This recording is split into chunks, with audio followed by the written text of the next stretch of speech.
In this video, I'll show you how you can fix the charger is plugged in, but it's not charging on your laptop. First step is you want to open up CMD, so just search here for CMD.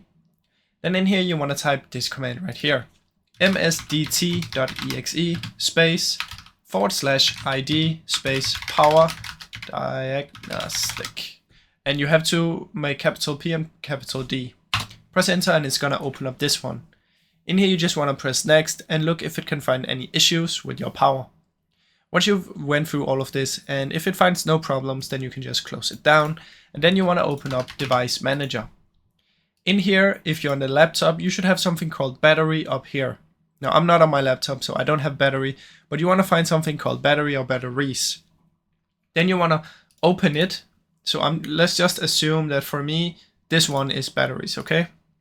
You want to open it and then find your battery. Then you want to right click on it and update the driver.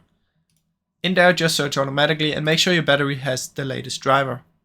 Once you've done that, and if it still doesn't work, what you want to do is go to your battery again. You want to right click on the driver on your batteries, press uninstall device, and then follow along to uninstall the battery device.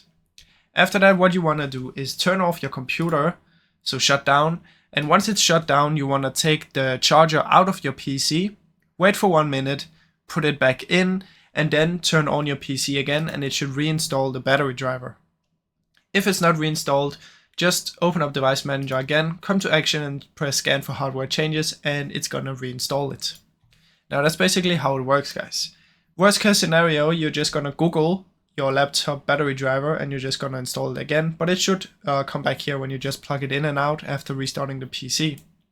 Now, like I said, you need to shut down the PC, take the charger out, put it back in, and then start the PC. Now, I really hope this video helped you. If it did, please leave a like and subscribe, as it helps me out a ton. Thank you so much for watching.